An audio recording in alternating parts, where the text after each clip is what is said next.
আসসালামু আলাইকুম everyone, Bangla tasty কিচেনে আপনাদেরকে আরও একবার স্বাগত জানাই। আজ সকলের পরিচিতি রেসিপি করে দেখাবো। রেসিপিটি হচ্ছে মাটন তেহারি বা খাসির মাংসের তেহারি। আপনারা চাইলে গরুর মাংসেরও তেহারি করতে পারেন। তেহারি অনেক কঠিন রান্না বলে সবাই বাসায় রান্না করতে চান না।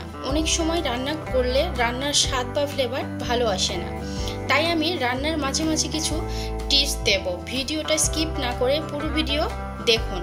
আপনারাও খুব সহজে তেহারি রান্না করতে পারবেন বাড়িতে। এবার তাহলে শুরু করা যাক।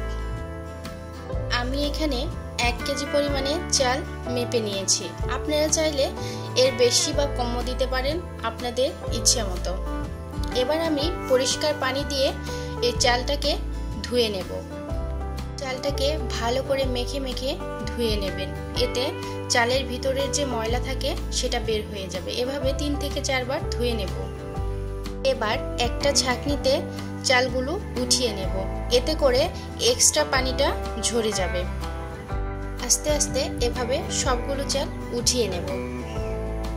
আমার সবগুলো চাল উঠিয়ে নেওয়া শেষ হয়েছে। এবার এটাকে সাইডে রেখে দেব। এবারে কিছু মশলা করে নিয়েছি। 3 চামচ রসুন বাটা, 3 চামচ আদা বাটা, 10 থেকে 12টা কাঁচামরিচ এবং 2 কাপ পেঁয়াজ কুচি। এখানে আমি 1 কেজি পরিমাণে মাংস নিয়েছি। মাংসটাকে আমি লেবুর রস দিয়ে কিছুক্ষণ রেখে দেব। আরও নেব 1 চামচ টক দই। টক দইটাকে আমি ভালো করে ফিটিয়ে নেব। এটা আমি মাংসের সাথে দিয়ে দেব। এই জন্য একটু ভালো করে ফিটিয়ে নেব। ঠিক আমি যেভাবে ফিটাচ্ছি এভাবে ফিটাতে পারেন।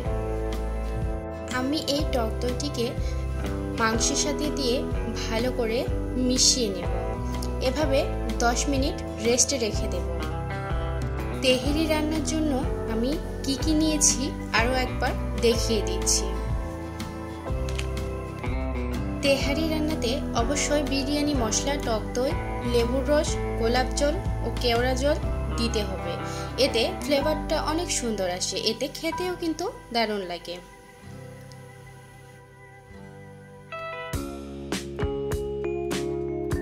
এবার পেঁয়াজ বেরেস্তা করে নেব।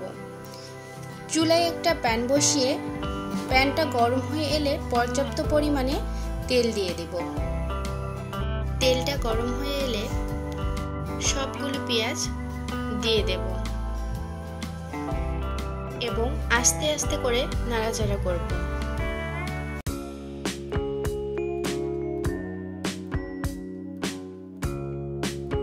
দেখুন পেঁয়াজ বেরেস্তা হয়ে এসেছে।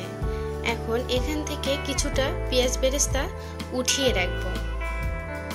বাকি পেঁয়াজ বেরেস্তার সাথে সামান্য পরিমাণে পানি এড করে দেব।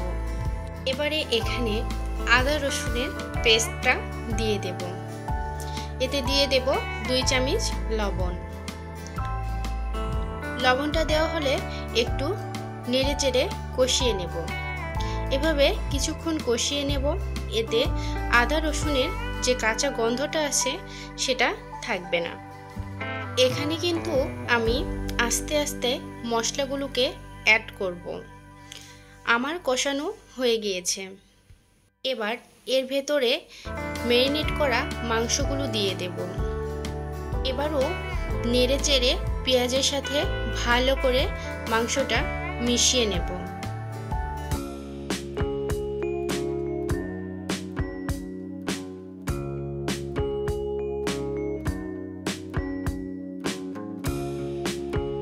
আমার মাংস কষানোটা হয়ে গিয়েছে। এবার এখানে অ্যাড করব 2 চামচ লাল মরিচের গুঁড়া।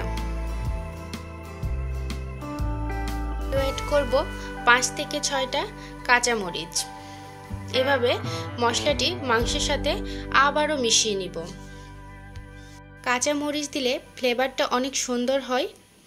এবার এটাকে ভালো করে মিশিয়ে নেব। এবার অ্যাড করে দেব একটা বিরিয়ানি মশলার প্যাকেটের অর্ধেক বিরিয়ানি মশলা। এবার আবারও ভালো করে নেড়ে চেড়ে মাংসের সাথে মিশিয়ে নেব। আমি কিন্তু স্তরে স্তরে মশলাগুলো অ্যাড করছি। আপনারাও সেমভাবে আমার টিপসগুলো ফলো করবেন। এতে করে তেহারিটা অনেক টেস্টফুল বা ফ্লেভারফুল হবে। আবারও এখানে দিলাম 2 চামচ গরম মশলা ও 2 চামচ জিরে গুঁড়া। এবার সামান্য পরিমাণে পানি দিয়ে কিছুক্ষণ মশলাটিকে কষিয়ে নেব। দেখুন কালারটা কতটা সুন্দর এসেছে, ফ্লেভারটাও খুব সুন্দর আসতেছে, তেলটা কিন্তু উপরে উঠে এসেছে দেখুন। এবার এখানে পরিমাণ মতো গরম পানি অ্যাড করব। আপনারা অবশ্যই গরম পানি অ্যাড করবেন, এতে মাংসটা সেদ্ধ ভালো হয়। পানিটা দিয়ে একটু নেড়েচেড়ে মিশিয়ে নেব। এবারে ঢাকনা দিয়ে ঢেকে দেব। এভাবে 15 মিনিট রান্না করব। মাঝে মাঝে ঢাকনাটি উঠিয়ে একটু নেড়েচেড়ে দেব। এই পর্যায়ে চুলার আঁচ থাকবে মিডিয়ামে। মাঝে মাঝে একটু ঢাকনা খুলে নেড়েচেড়ে দিব যেন নিচে না লেগে যায়। আমার মাংসটি কষানো প্রায় শেষের দিকে। এবারে চুলায় একটা হাঁড়ি বসিয়ে নিলাম। হাঁড়িটা আমি একটু বড় নিয়েছি কেননা আমার চাল একটু বেশি। তেলটা গরম হয়ে এলে সামান্য পরিমাণে জিরা ও একটা তেজপাতা দিয়ে দেব। এই মাংসর সাথে একবারে চালটা ভেজে নেব, এজন্য আমি সেই মাংসগুলোকে দিয়ে দেব। ধুয়ে রাখা চালগুলোকে আমি দিয়ে দিলাম। চালগুলোকে ভালো করে মাংসের সাথে মিশিয়ে একটু ভেজে নেব। 5 থেকে 6 মিনিট এভাবে ভেজে নেব। আমার ভেজে নেওয়া শেষ হয়ে গিয়েছে। এবারে 2টা ছোট করে কেটে রাখা পোলাও পাতা দিয়ে দেব। এতে করে ফ্লেভারটা অনেক সুন্দর হয়। যেহেতু আমি 1 কেজি পরিমাণে চাল নিয়েছি, তাই আমি 2 কেজির একটু কম পরিমাণে পানি দিব। কেননা একটু কম দেওয়ার কারণ হচ্ছে আমি এর সাথে একটু দুধ অ্যাড করব। এবার একটা খন্তার সাহায্যে ভালো করে নেড়েচেড়ে মিশিয়ে নেব। দিয়ে দিব কয়টা কাঁচামরিচ, এতে ফ্লেভারটা অনেক সুন্দর আসবে। চালের জন্য আমি 2 চামচ লবণ দিয়ে দেব। আরও দেব 2 চামচ কেওড়া জল ও সামান্য পরিমাণে গোলাপ জল। এইটা কিন্তু অবশ্যই দিবেন, এতে ফ্লেভারটা খুব সুন্দর বের হয়। এবারে এখানে অ্যাড করে দিব 2 কাপ পরিমাণে দুধ। দুধটা অবশ্যই দিতে হবে।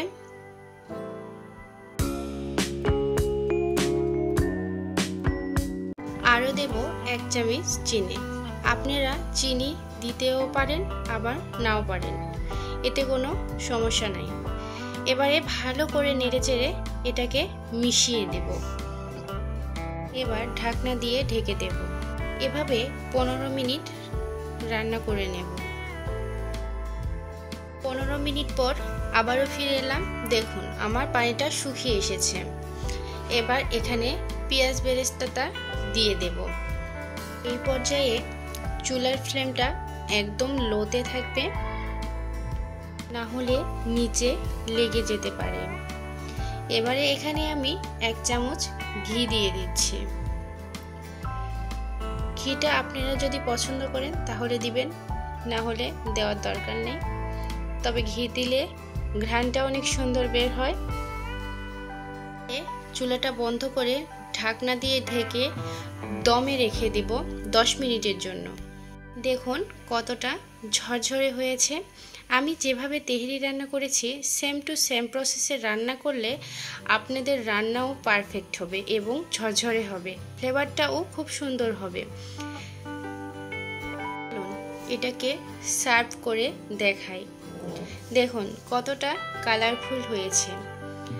আমার এই তেহারি রান্নার রেসিপি যদি ভালো লাগে তাহলে অবশ্যই বাসায় একবার ট্রাই করতে পারেন, আর আমাকে অবশ্যই কমেন্টে জানাবেন যে কেমন হয়েছে।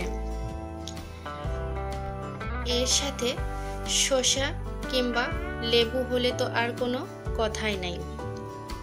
দেখে তো আমি লোভ সামলাতেই পারছি না, মনে হচ্ছে এখনই খাই। রান্নার পরে এভাবে সুন্দর করে ডেকোরেশন করলে আসলেই খুব সুন্দর লাগে, খেতেও অনেক মজা লাগে। আর যদি আপনারা আমার চ্যানেলে নতুন হয়ে থাকেন তাহলে অবশ্যই আমার চ্যানেলটা সাবস্ক্রাইব করে আমার পাশে থাকবেন এবং বেল আইকনটি প্রেস করতে ভুলবেন না। এতে করে নেক্সট ভিডিও দেওয়ার সাথে সাথে আপনাদের কাছে আগে পৌঁছে যাবে। তো এখানে বিদায় নিচ্ছি। ভালো থাকবেন সবাই। আল্লাহ হাফেজ।